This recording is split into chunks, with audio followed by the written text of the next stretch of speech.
Hello everyone. Welcome to this lecture on the Sahib and the Khadim, India and the print media during colonial rule.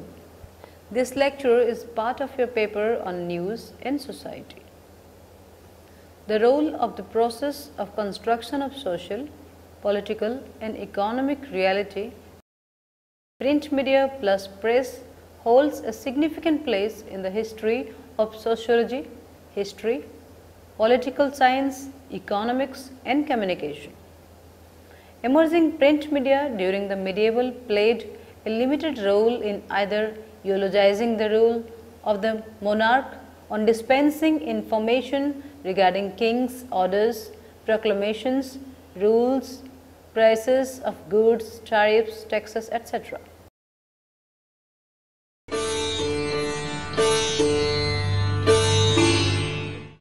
In the early modern times and subsequently, print media was consciously used as an ideological tool for the rearrangement of political reality, social hierarchy and economic viability. Similarly, during colonial rule, print media became a potent via media in projecting colonialism as the civilizing agent, which by divine dispensation was assigned the moral duty of civilizing India and Indians through perpetuating elusive dream of colonial goodness and just rule.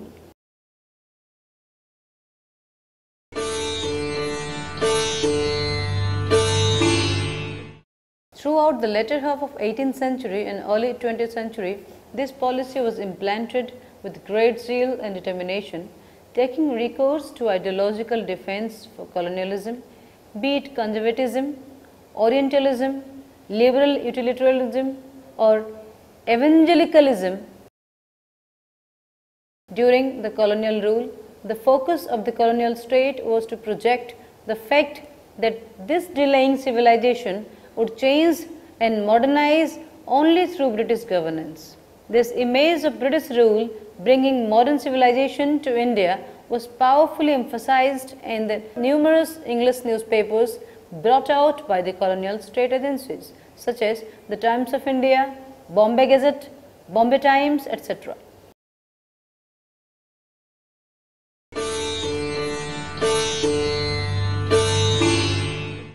The legacy of the colonialism in India allowed the process of nation building and economic development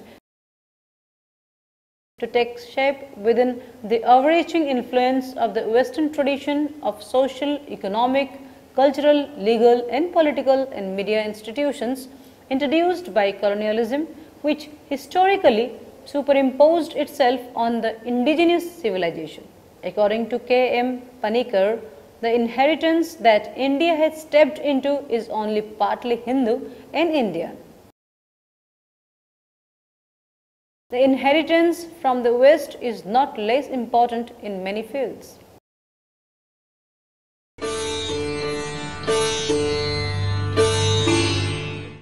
Modern India does not live under the laws of the Manu or the ancient law-giver of Hindus.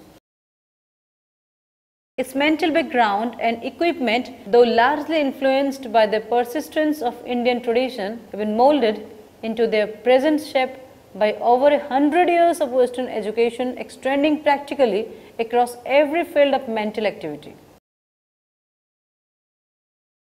Its social ideals are not what Hindu society had for long cherished, but those assimilated from the West and derived predominantly from the doctrine of the French Revolution and to a lesser thought and increasing extent from the teachings of Marx and the lessons of the Soviet experiment. Even the religious beliefs of Hinduism have been transformed substantially during the course of last 100 years.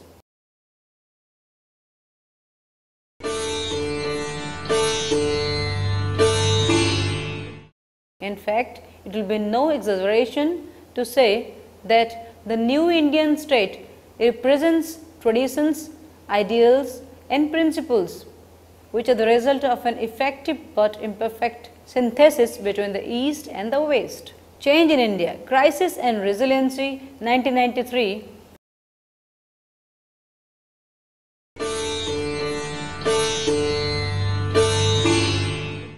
For the Indian civilization, the encounter from the West was a major challenge, as the values and the principles this civilization represented diverged greatly from the traditional principles of Indian civilization. The Western civilization, which confronted the Indian tradition, was both colonial and politically expansionist.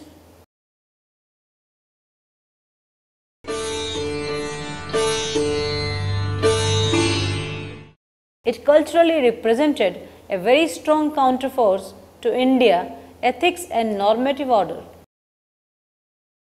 It was a product of Renaissance, Enlightenment, French Revolution and Industrial Revolution. Its principles of equality, civic individuality, historicity and utilitarian rationality contradicted with Indian tradition of hierarchy, holism, continuity and transcendence.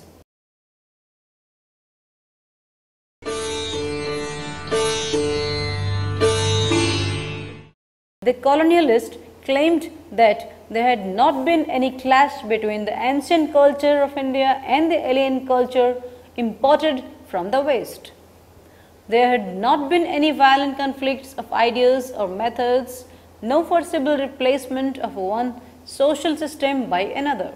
The more fitting metaphor would be that of a stream of a new thought and practice flowing into the sea of Indian traditions and life, and one can trace for a time at least the distinctive color of the river spreading out over the surface of the sea.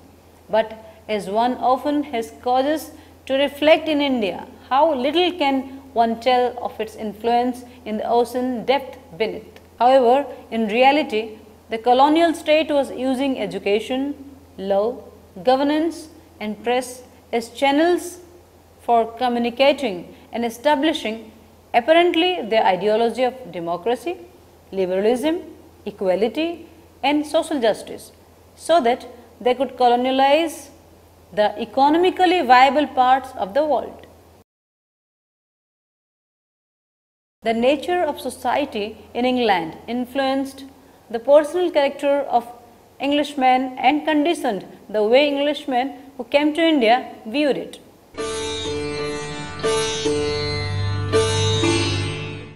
The British officials never allowed them to forget that they were the master race who has come to India on a divine mission of civilizing them. Whether it was James Mill's History of British India 1920 or Narrative of Journey through the Upper Provinces of India by Thuer, published in 1829, or writings of R. Cartier, The Little World of an Indian District Officer 1912,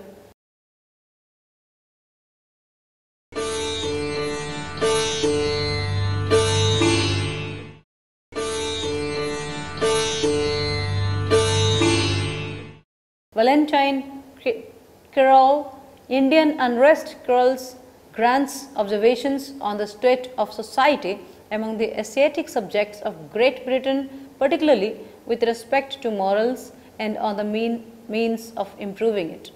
Parliamentary Papers, High Court, 16th August 1832, H. Harvey.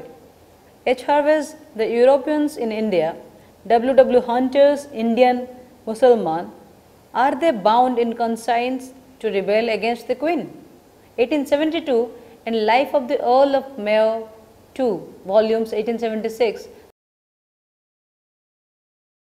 The colonialists invented terms such as primitive tribes, beliefs and customs of beliefs and practices of the wild tribes and the low castes. Their attempt to construct the social reality of India was judgmental, value-lauded and intended to project Indian society, polity and culture as primitive, barbaric, regressive and incommensurable with civilizational reforms and values of the West.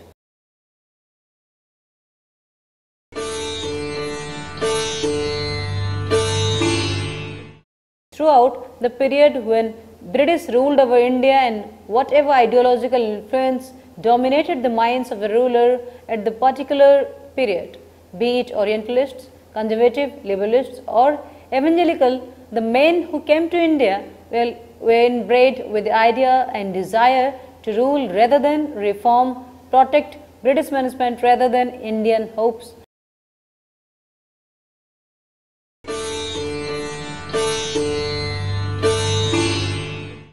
The men coming from liberal and ever-expanding democratic environment who claimed that they came to India a white man's burden to improve it. To them, the idea of permanent subjugation of India to the British yoke was not a repugnant thought.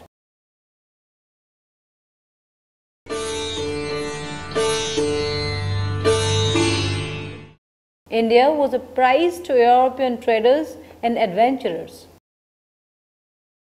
Englishmen never ceased to trade and India never ceased to become redundant for Britain. From Orientalist era of Warren Hastings to liberal, evangelical, conservative period of Lord Cornwallis, Lord Bentinck, Lord Ripon, Lord Curzon to Lord Minto and Lord Linlithgow, the primary interest of British in India remained the same.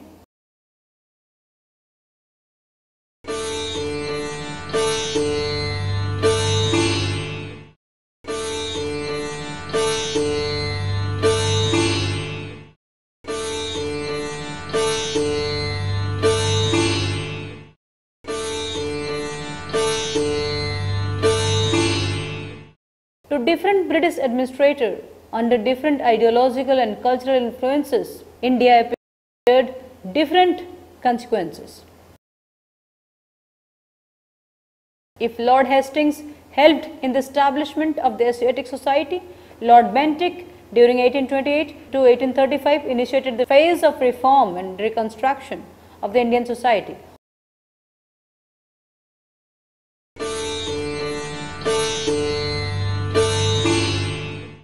Officers and administrators such as Macaulay and C. Trevelyan, carrying the missionary impulse into every area of society, looked forward to a complete transformation of Indian life on an English model.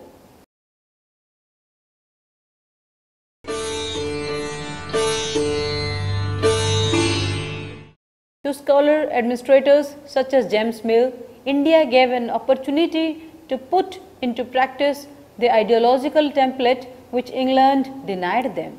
For Mill, India was a tabula rasa which gave him the opportunity to rearrange the Indian society on the basis of utilitarian principles of social equality and private ownership of property.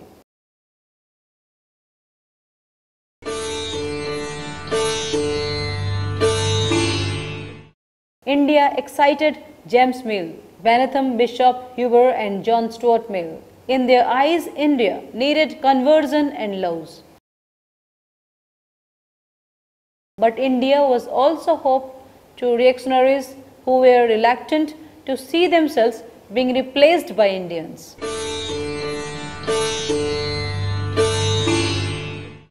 This ambitious class supported Anti-Albert Bill. To them, India became synonym for fulfilling their personal ambition and enhancement of imperial grandeur.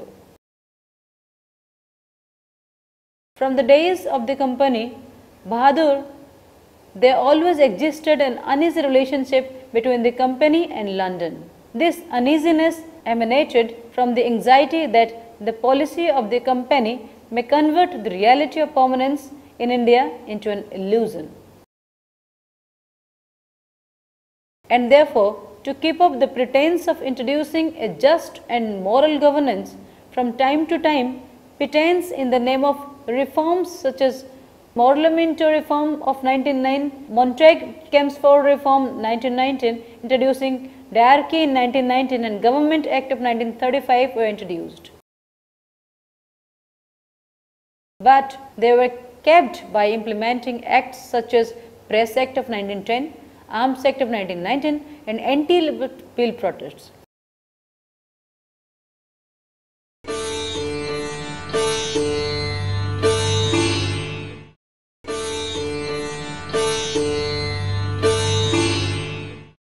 However, the officials were conscious and sensitive as to how their actions were being reported in British press in Britain and English press in India. They took seriously any criticism of their policies mentioned in the Times London, Punch, Manchester, Guardian or the Times of India.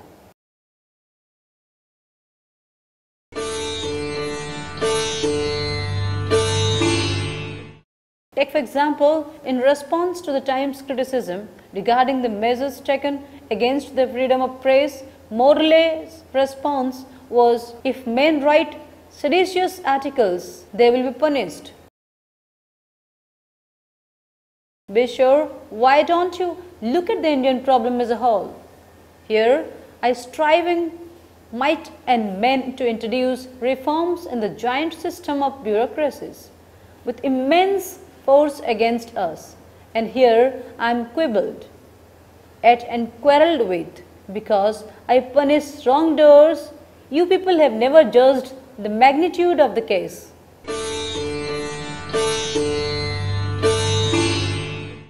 Similarly, the anxiousness of both London and Calcutta could be discerned from the response and resolution of the growing political unrest in India from 1900 onwards.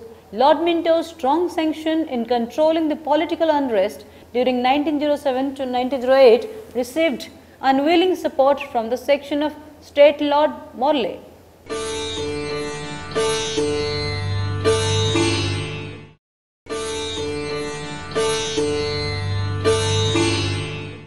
The Viceroy was scared by the section of state for not remembering the British public and embarrassing the government by forgetting the virtues of British freedom, power and unfettered press.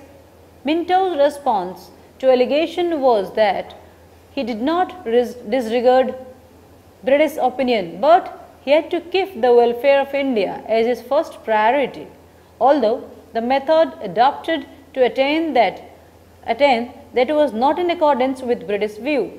No doubt, the fear of transformation of permanence of their rule in India into an illusion elicited such a response from both the section of state as well as from Viceroy. Thus, the colonialists' attempt was to construct a reality with the help of analytical tools which did not emerge from the indigenous philosophical traditions of India. Since their analytical and historical categories were out of context, the reality they were attempting to construct was judgmental, value-loaded and intended to project Indian society, polity and culture as primitive, barbaric, regressive and incommensurable with the civilized reforms and values of the West.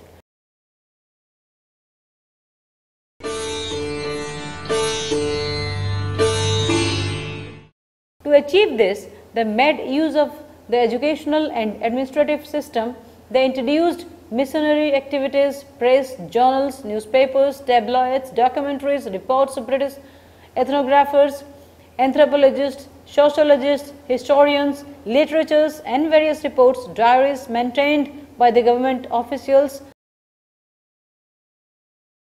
The purpose of most of the British ethnographers, anthropologists and civil servants was to bring to light the primitiveness of India, so that a potent justification of the continuation of the colonial rule could be put forward,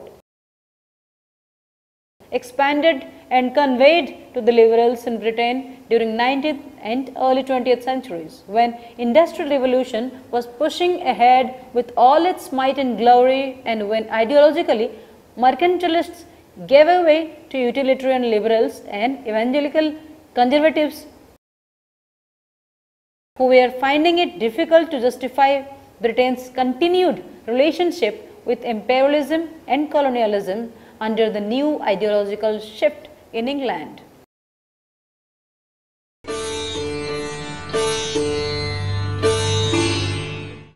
Therefore, from late 17th century to the middle of 18th century, both press and other media attacked and criticized the Orientalists' romanticism with India. The English nabobs such merchant adventurers such as Robert Clive and Warren Hastings, the gentleman warriors such as Lord Wellesley and Charles Napier.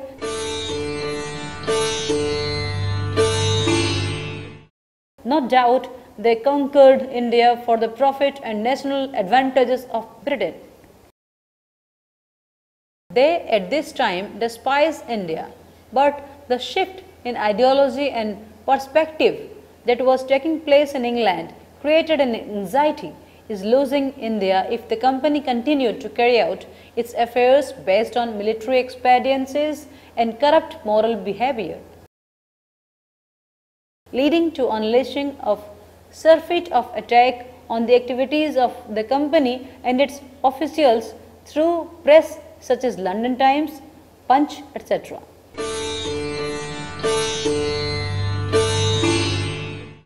James Mill, Charles Grant and Richard Cobden were attacking the Oriental ostentation adopted by the company officials, the bloodshed, miseries and devastation occurring due to their policy of military expediency. And ironically, it was from this tradition of condemnation as represented by evangelical and utilitarian rather than from the tradition of conquest that the conviction that England should remain in India permanently finally emerged. If Charles Grant was of the opinion that upon what general principles may we best hope to make our connection with that country permanent and as far as we can indissoluble. James Mill wrote of compensating the people of India for the miseries of that misgovernment which they had so long endured by giving to the government of India benefit of men capable of applying the best ideas of their age to the rearrangement of its important affairs.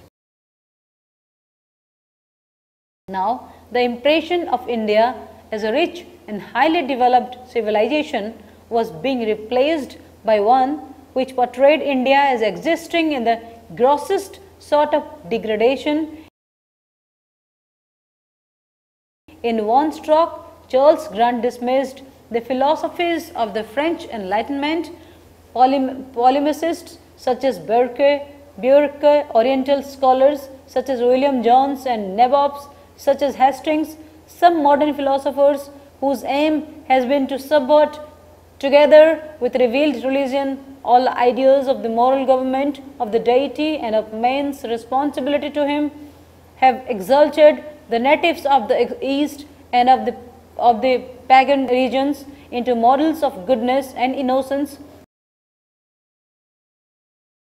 Other writers with far better views, indignant at the alleged delinquencies of European in Hindustan, have described the natives of the country as a harmless, kind, peaceable and suffering race. Others again speak rather from an administration inspired by the supposed past taste of the Hindus, mixed with pity for their present situation, than from experiences of their actual qualities and dispositions.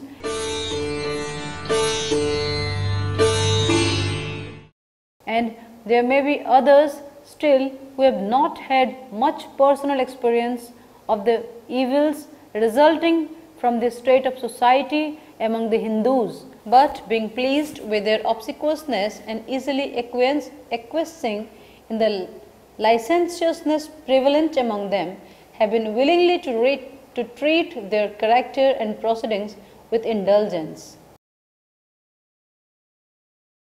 Ethnographers, administrators, historians and literators such as James Mill, Charles Grant, Charles Trevelyan, John Stuart Mill, Rudyard Kipling, Sir George Chashney, Valentine Carrot, Richard Cordon, George W. Forrest, Reginald Hoover, Hon. T. J. Howell, Slibman, Pandwell, Campbell and so on, their attempts were to collect those cultural and social digits through selective cognitive process which would highlight the primitive belief and customs distant and alien to the industrialized, rational, progressive culture of the colonialists. The efforts of the colonialists were to improve and encourage the method, content, value and perspective of Western knowledge system, educational system, behavior, language and cultural through law, governance, literature, education and press.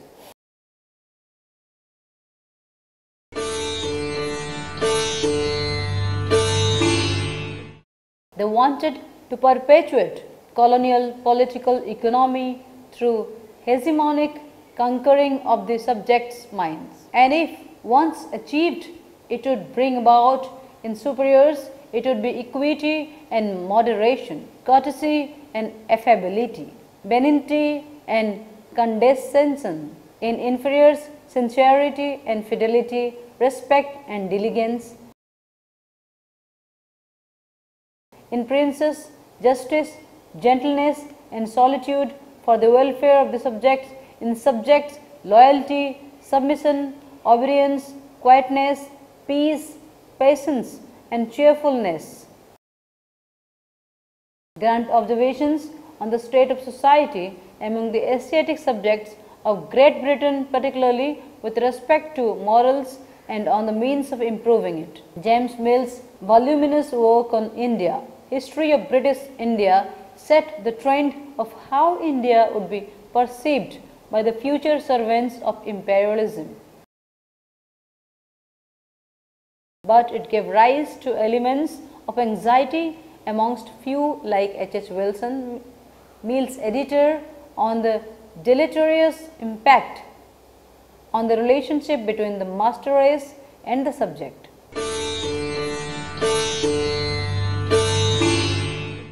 According to him, the work was calculated to destroy all sympathy between rulers and the ruled. There is reason to fear that these consequences are not imaginary and that a harsh and illiberal spirit has of late years prevailed in the conduct and counsels of the rising service in India, which owes its origin to impressions imbibed in the early life from the history of Mr. Mill. Mill, History of British India, 1840.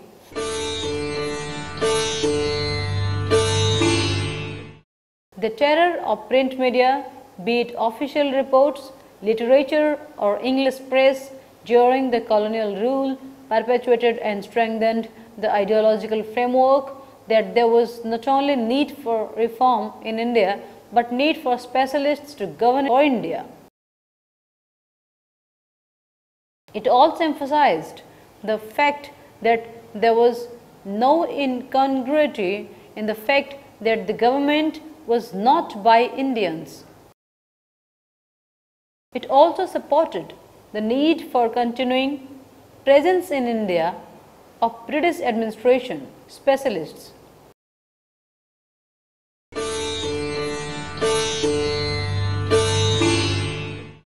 The ideology of permanence propounded by conservatives, utilitarians, liberals and evangelicals expressed through the notion of nationalism, racism, material progress and the cult of good conduct became the signature tune of the colonial rule.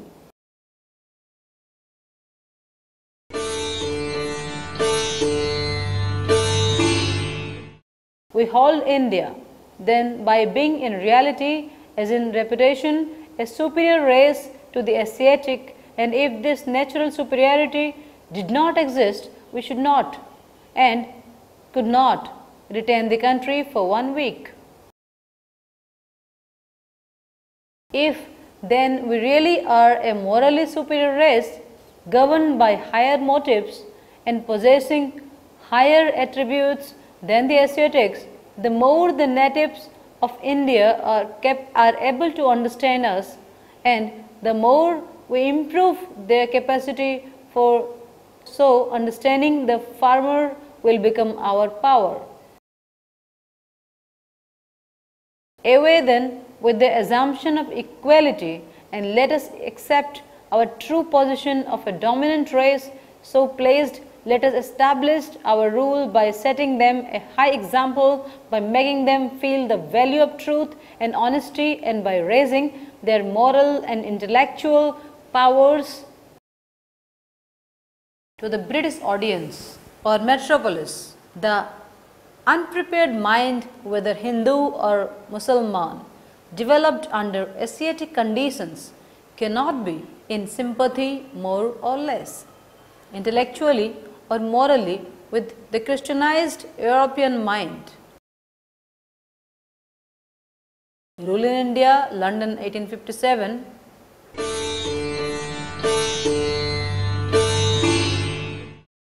However, this perspective was countered and vociferously voiced by Rudyard Kipling in his famous lines: "Take up the white man's binder, send forth the best ye breed, go bind your sons in exile to serve your captives' need, unfledged folk and wild, your new Corsulan peoples, half devil and half child."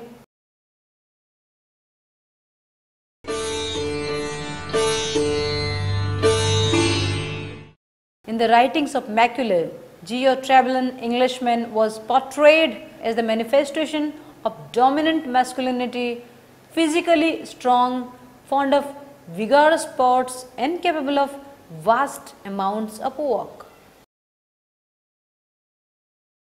In contrast, Indian men were described as the physical organization of Bengali is feeble even to effeminacy.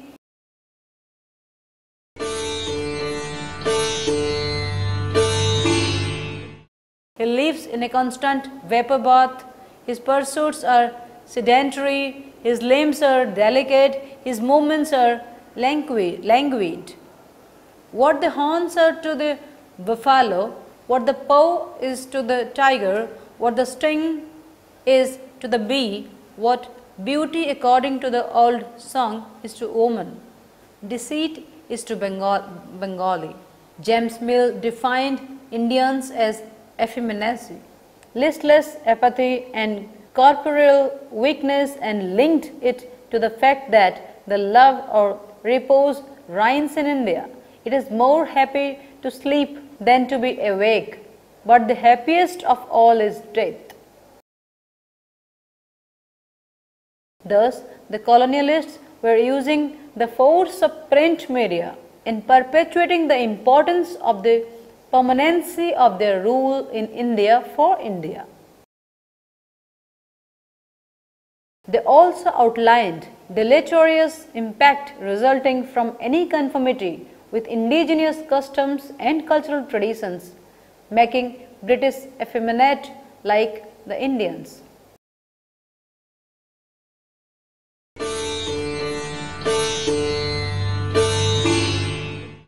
Everything India was thus deemed effeminate, ignoring the basic fact that the British Empire rose on the imperial horizon with the might of native soldiers and native revenue, which Company Bahadur had amassed mostly through deceit and cunningness. Keeping this in mind, how hollow are the words of Geo-Travelin appears in justifying British chivalry, manliness and cult of conduct.